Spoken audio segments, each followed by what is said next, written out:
गाथा नंबर 320। मूलो घम पुम वेदे थावर चौ निरय जुगल तिथैरम इगिविगिलम थी संढम तावम निर्याउगम नथी। दीदी हम खोल रहे हैं अपने लिए। टाइम लगेगा क्या तो किसी और से पढ़वा लें। पढ़ दूं दीदी? हाँ पढ़ लो। पढ़ दीजिए पढ़ दीजिए। हाँ मूलोगम थावर चौदिर्य जुगल तिथैरम इगिबिकुलम थी कंधम तावमडिर्याउगम थी। वंदना दीदी। अरे क्या क्या हो रहा है। पुरुष वेद में पुम वेदे यानी पुरुष वेद में इसको बंद ही कर देते हैं, आज पुस्तक से ही पढ़ाते हैं व्हाट्सएप को, क्योंकि हमारा बंद हो गया वो पूरा का पूरा स्क्रीन। चलो पुस्तक से ही लेते हैं, ठीक है। पुम वेदे यानी पुरुष वेद में, मूल यानी मूलवत, मूलवत यानी मूल में कितनी प्रकृतियां उदय योग्य हुआ करती हैं? 122 है ना। मूलवत यानी ओगवत, तो मूलवत 122 प्रकृतियों में से स्थावर यानी स्थावर आदि चौ, स्थावर चौ यानी स्थावर आदि 4, और स्थावर आदि 4 में कौन सी 4 लेंगे, कोई बताएगा? विजया जी तो आज नहीं दिख रही हैं। स्थावर दीदी सूक्ष्म अपर्याप्त साधारण। हाँ सही है, स्थावर सूक्ष्म अपर्याप्त साधारण, ये स्थावर चौ हो गई। फिर निरय जुगल, निरय यानी नरक दिक, नरक दिक से नरक गति, नरक गत्यानुपूर्वी, और तीर्थैरम यानी तीर्थंकर प्रकृति, इगी यानी एक इंद्री, विगलम विकलेंद्री, थी स्त्रीवेद, संडम नपुंसक वेद, तावम आतप प्रकृति, निर्याउगम यानी नरक आयु, ये 15 उदय योग्य नहीं है। 122 में से 15 घटा देंगे तो कितनी बची? 107 प्रकृतियां उदय योग्य हैं। अब हमने क्या क्या घटाया एक बार देख लेते हैं, फास्ट रिवीजन। कुल उदय योग्य प्रकृतियां 122, उसमें से सबसे पहले स्त्रीवेद और नपुंसक वेद घटाया। अपन क्रम बदल के देखते हैं क्यों घटाया, क्योंकि वेद के साथ एक वेद के साथ अन्य वेद का उदय नहीं होता, इसलिए 2 वेद उदय योग्य नहीं है। हम कौन सी मारना पढ़ रहे हैं अभी, इसकी ओर विशेष ध्यान देना है। कौन सी? हाँ मतलब वेद मारणा के अंतर्गत पुरुष वेद मारणा पढ़ रहे हैं ना, तो पुरुष वेद का उदय रहेगा तो स्त्री वेद और नपुंसक वेद का उदय रहेगा क्या? नहीं हो सकता, किसी भी एक ही वेद का उदय होता है, तो दोनों को घटा दिया। पुरुष वेद में हमने दोनों को घटा दिया, नरकायु को भी घटा दिया। नरकायु को क्यों घटाया? उसमें तो नपुंसक ही होता है। हाँ बिल्कुल, यही आंसर चाहिए। नरक नपुंसक वेद ही होता है, इसलिए नरकायु को घटा दिया। नरक गति को भी इसी कारण से घटा दिया, नरक गति और नरक गत्यानुपूर्वी को भी इसी कारण से घटा दिया। स्थावर चतुष्क को क्यों घटाया? उनका कौन सा वेद होता है? उनका भी नपुंसक वेद होता है, तो उनको भी घटा दिया।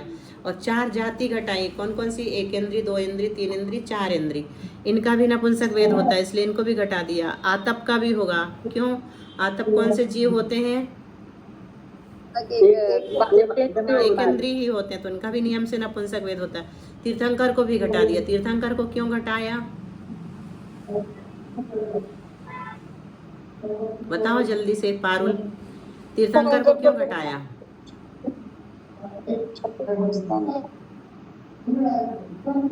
क्योंकि तीर्थंकर अपगत वेदी होते हैं, तीर्थंकर प्रकृति का उदय अपगत वेदी के ही होता है, अतः तीर्थंकर प्रकृति उदय योग्य नहीं है।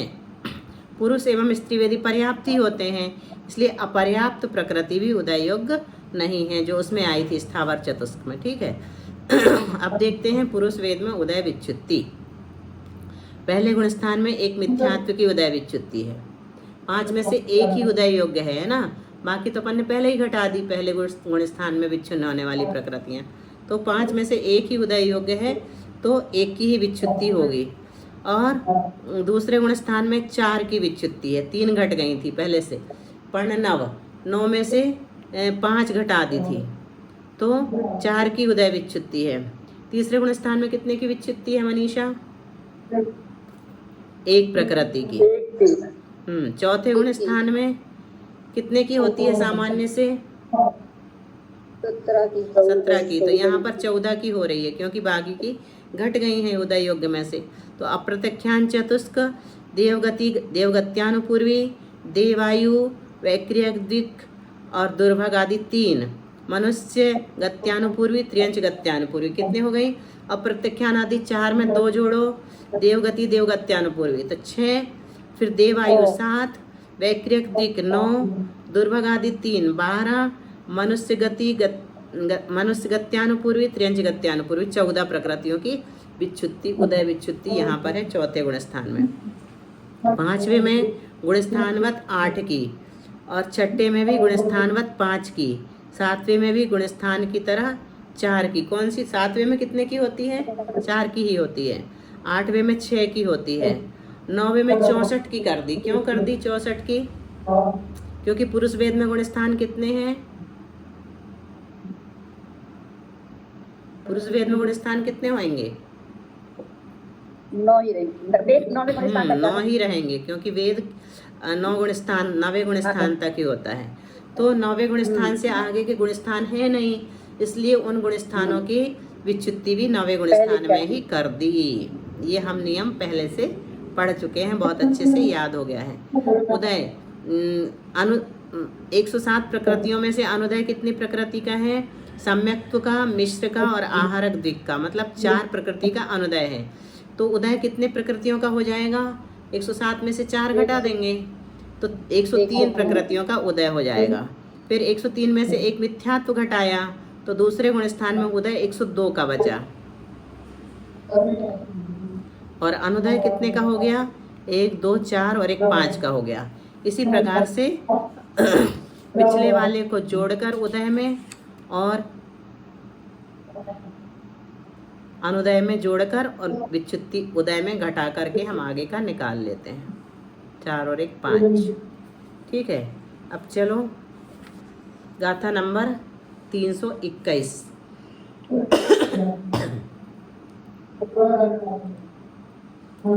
इत्थि वेदे वितः हारदुपुरि सूर्णमित्थि संयुक्तं ओघम संढे नहि सुर हारदुथि पुन सुराहुतिथैरम।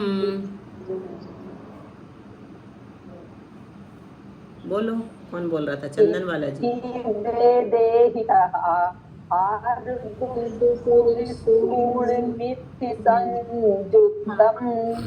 ओगम संढे सुरहार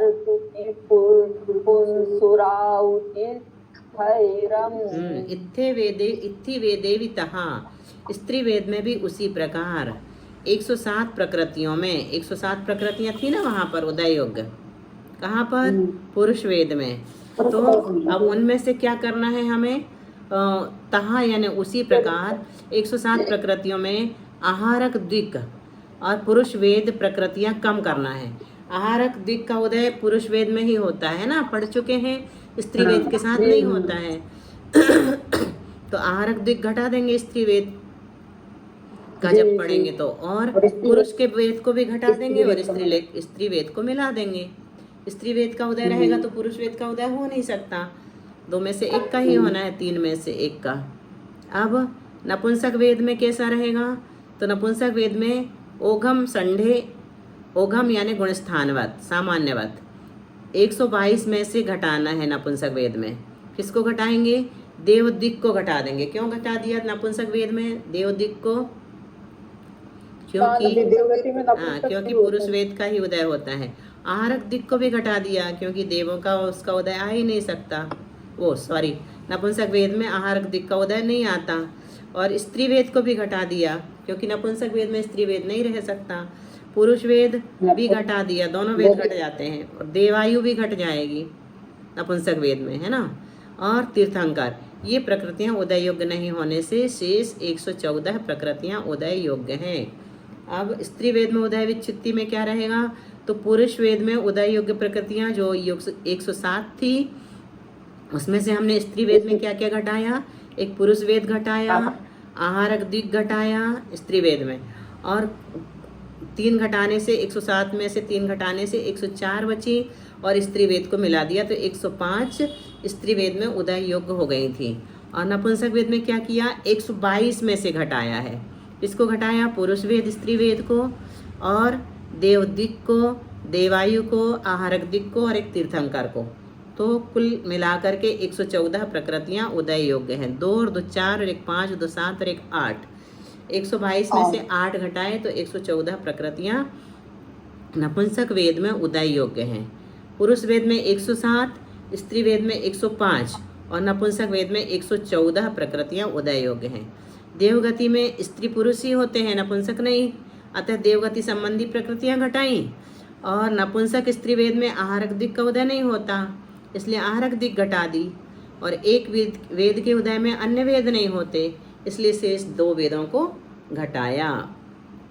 नपुंसक वेद में उदय विच्छित्ति, कितने गुण स्थान होंगे नपुंसक वेद में? 9 गुण स्थान। 9 गुण स्थान होंगे पुरुष वेद की तरह। तो पहले में पूरे 5 की विच्छित्ति, क्योंकि यहाँ नपुंसक वेद हैं, तो नपुंसक वेद तो एक इंद्रिय के भी होता है, सूक्ष्म निगोदिया जीवों के भी होता है, सबका होता है। तो इसमें 5 की विच्छित्ति यहाँ पर हो जाएगी पहले गुण स्थान में। दूसरे गुण स्थान में कितने की होती है? 9 की होती है। 9 में 2 और जुड़ गए, मनुष्य गत्यानुपूर्वी, त्रियंच गत्यानुपूर्वी, इनकी उदय विच्छित्ति दूसरे गुण स्थान में कर दी, तो 11 प्रकृतियों की विच्छित्ति दूसरे गुण स्थान में हो गई। तीसरे में 1 की होती है, चौथे में 17 की होती है, लेकिन यहाँ पर कितने की हो रही है? 12 की। बाकी की प्रकृतियां घट गई उदय योग्य में से। देवतिक आदि वेगुव्य चक्र है ना, उनमें से कुछ प्रकृतियां घट गई हैं। तो अप्रत्यख्याना वर्णादि 4, नरक दिक, नरकायु, वैक्रिक दिक और दुर्भक आदि 3, इन 12 प्रकृतियों की विच्छित्ति होती है। अप्रत्यख्यानादि 4, नरक दिक 6, नरकायु 7, वैक्रिक दिक 9 और दुर्भग आदि 3, 12 प्रकृतियों की विच्छित्ति चौथे गुण स्थान में हो गई। बाकी 5वें से गुण स्थान मत लगा लेना, 8 की, फिर छठे गुण स्थान में 3 की। छठे गुण स्थान में कौन सी 3 की हुई?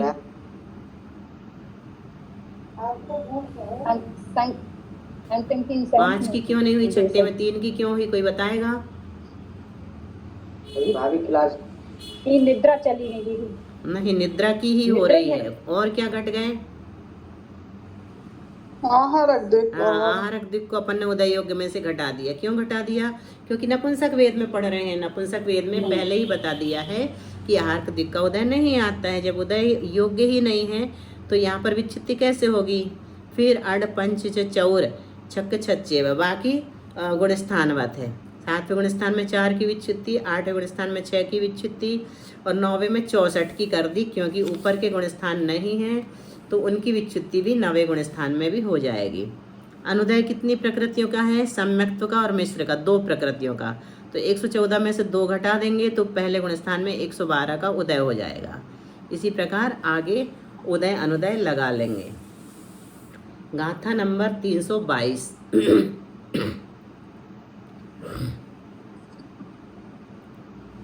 यहाँ से मारणा बदल जाएगी। वेद मारणा के बाद कौन सी मारणा आएगी? कषाय कषाय में सबसे पहले कौन सी कषाय आती है? क्रोध कषाय, है ना। तो क्रोध कषाय में पहले पढ़ेंगे। एक समय में एक ही कषाय का उदय होता है, लेकिन बंद सभी कषायों का एक साथ हो सकता है। तिथ्यर मान माया लोह चौकुण मोघ में कोहे अणरह दे निगि विगलम तावर्ण को हाणु थावर चौकम। तिथयर मान माया लोह चौकुण मोघ में कोहे अण रही देड़ी की पिंगलम तावण को हाणु थावर चौकम। देखिए क्या कह रहे हैं, क्रोध कसाय मारणा में सामान्य से कितनी प्रकृतियों का उदय होता है? 122। उसमें से क्या क्या घटाना? तिथ्यर माण माया लोह चौकोण, इनको कम करना है। तो तीर्थंकर प्रकृति कम करेंगे और 4 तरह के क्रोध को छोड़ बाकी मान माया लोभ चतुष्कों को कम कर देंगे। 3 चौकड़ी मतलब 12 कसाय कम हो जाएंगी। तो 12 और 1 13 के बिना 109 प्रकृतियां उदय योग्य हैं। 122 में से 13 घटाया तो कितनी बची? 109 प्रकृतियां उदय योग्य हैं। और अनरहित यानी अनंतानुबंधी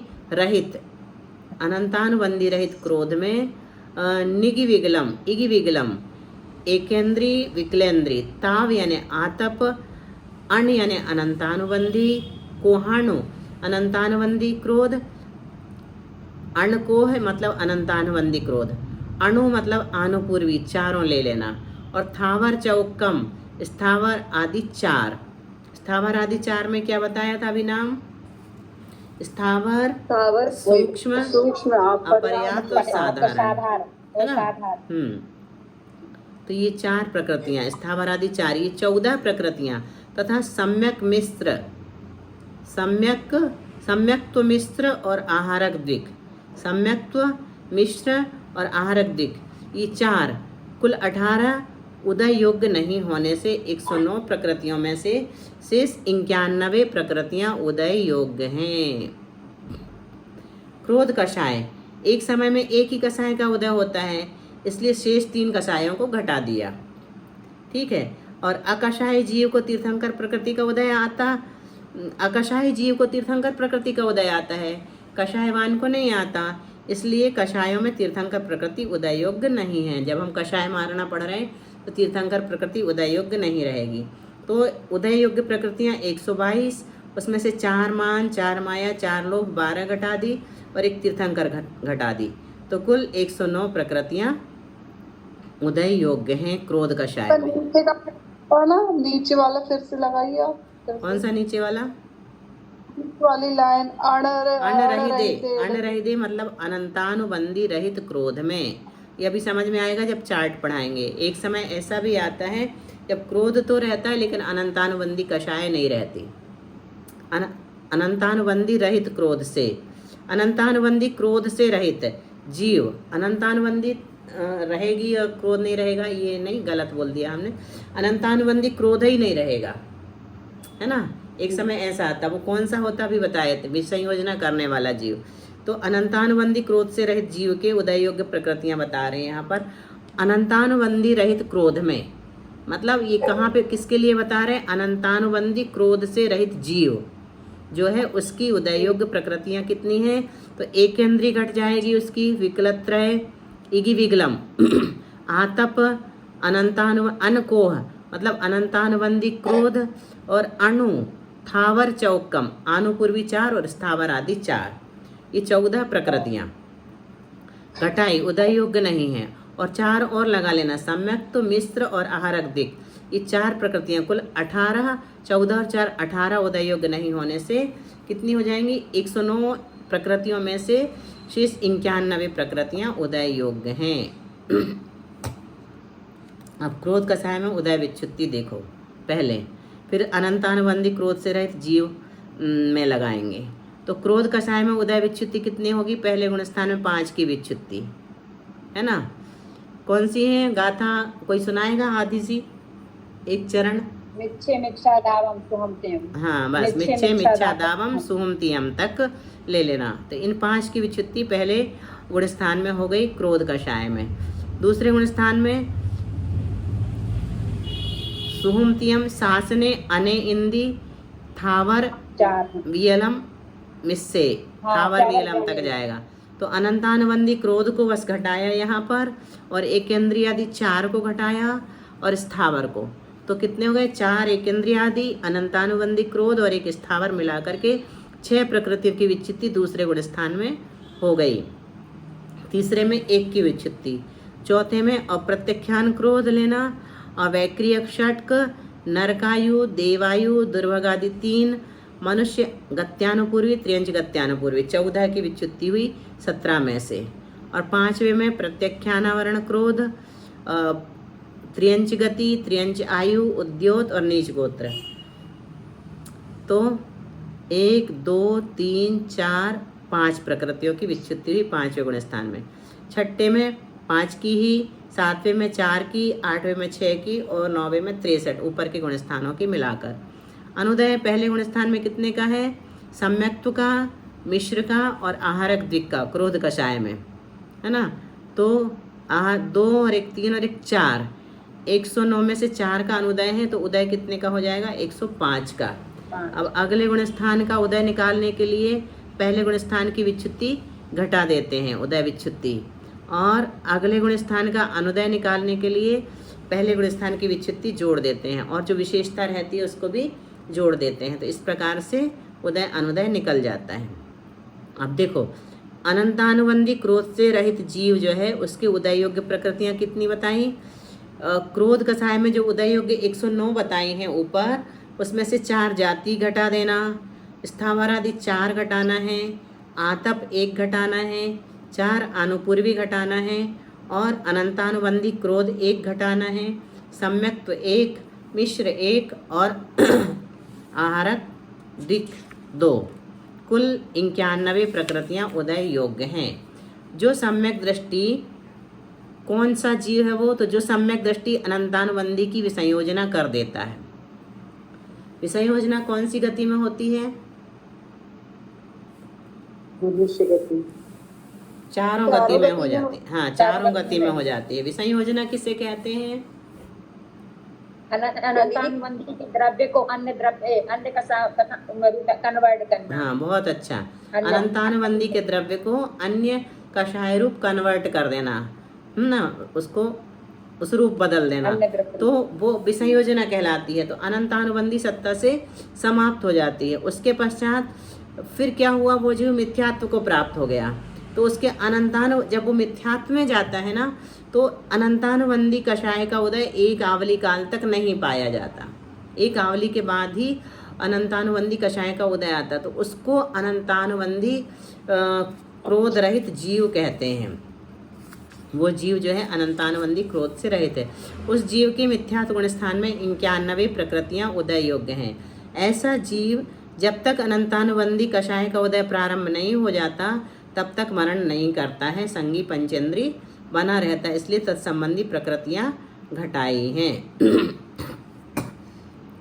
गाथा नंबर 223।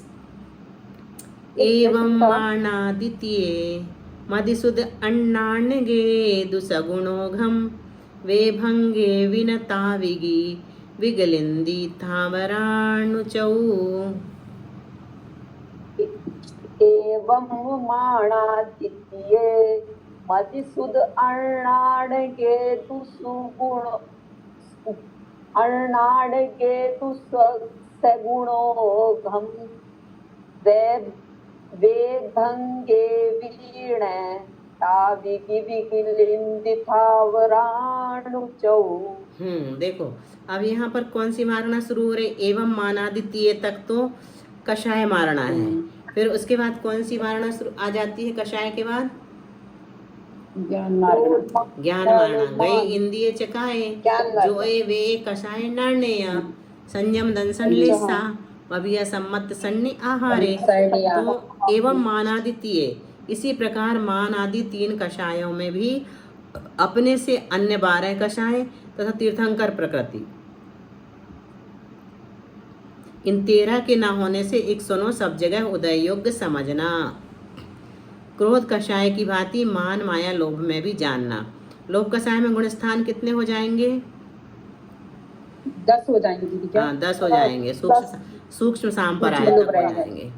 फिर मदिसुद अण्णाण्गे दुसगुणोघम, ज्ञान मारणा में से मदिसुद अण्णाण्गे मतलब कुमति और कुश्रुत ज्ञान में, सगुणोघम यानी सामान्य गुण स्थानवत 122 में से सम्यक्त्व, मिश्र, तीर्थंकर, आहारक दिक के सिवाय, आहारक दिक इन 5 के सिवाय 117 प्रकृतियां उदय योग हैं। वेभंगे भी, विभंग ज्ञान में भी इन 117 में से ताविगी विगलिंदी थावराणु चौ, आतप एकेंद्री विकलेंद्री 3, स्थावरादि 4 और अणुचौ अनुपूर्वी 4, सब मिलाकर 13 प्रकृतियां उदय न होने के कारण 104 प्रकृतियां उदय योग्य हैं। क्या बताया? कुसृत कुमति और कुसृत ज्ञान में उदय विच्छित्ति बता रहे हैं। कितने की है उदय योग्य? कितनी है? 117। कुमति और कुसृत में 117 उदय योग्य हैं। तो 122 में से क्या क्या घटाया? सम्यक तो घटाया और मिश्र घटाया, क्योंकि यहाँ पर कुमति और कुसृत ज्ञान नहीं होते। सम्यक तो प्रकृति जहाँ रहेगी उदय में, वहाँ कौन सा ज्ञान रहेगा? वहाँ तो मति ज्ञान, हाँ, मति ज्ञान श्रुत ज्ञान रहेंगे। और जहाँ पर मिश्र प्रकृति उदय में रहेगी वहाँ पर कुमति कुसृत ज्ञान रह सकते क्या? वहाँ पर भी नहीं रहते, वहाँ पर मिश्र ज्ञान ही होता है ना। तो इन दोनों को घटा दिया और आहारक दिक को भी घटा दिया। क्यों? कुमति कुसृत ज्ञान छठे गुण स्थानवर्ती के तो हो ही नहीं सकता, तीर्थंकर को घटाना ही पड़ेगा। तो इतनी प्रकृतियां 2, 4 और 5 प्रकृतियां घटाई तो 117 प्रकृतियां उदय योग्य हैं। गुणस्थान कितने होंगे कुमति और कुसृत में? 2 मिथ्यात्व 2 मिथ्यात्व और साधन। तो पहले गुण स्थान में विच्छित्ति 5 की और नरक गत्यानुपूर्वी की भी है, और दूसरे गुण स्थान में 9 की उदय विच्छित्ति। और उदय कितने का है? 117 का। अनुदय 0। दूसरे गुण स्थान में उदय कितने का हो गया? 111 का। 6 और जुड़ गई विच्छित्ति वाली, और अनुदय 6 का हो गया। इस प्रकार यहाँ से अब हमारी ज्ञान मारणा चलेगी। विभंग ज्ञान में उदय विच्छित्ति कितने की बताई? उदय योग्य प्रकृतियां कितनी बताई? विभंग ज्ञान किसे कहते हैं? कुअवधि ज्ञान को, है ना। हाँ, कुअवधि ज्ञान कहो चाहे विभंग ज्ञान कहो, एक ही बात है। इसमें 117 में से कुमति ज्ञान में उदय योग्य जो 117 प्रकृतियां बताई, उसमें से क्या क्या और घटा दिया? 4 जाति घटा दी, क्योंकि 4 जाति में विभंग ज्ञान नहीं होता। 1 इंद्री, 2 इंद्री, 3 इंद्री, 4 इंद्री जाति को। स्थावर को भी, स्थावर आदि 4 घटा दी, और आतप भी घटा दी, अनुपूर्वी 4 घटा दी, क्योंकि कार्मण का योग के साथ विग्रह गति में विभंग ज्ञान नहीं होगा। कुल 104 प्रकृतियां उदय योग्य हैं। गुणस्थान कितने होंगे विभंग ज्ञान में?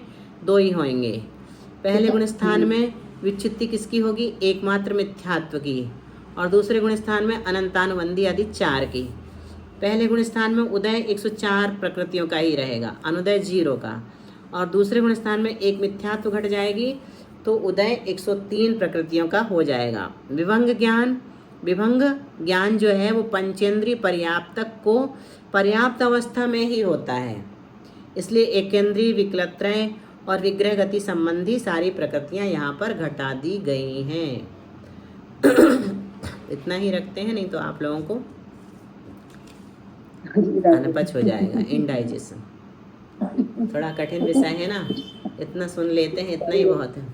जिनवाणी की महिमा तो समझ में आती है इसको सुनने के बाद कि कितनी ज़्यादा है, जो कि सुनना भी कठिन हो रहा है, समझना तो बहुत दूर की बात है। तो फिर भी समझ में आ रहा है हम लोगों के पुण्य का उदय, है ना। तो थोड़ा सी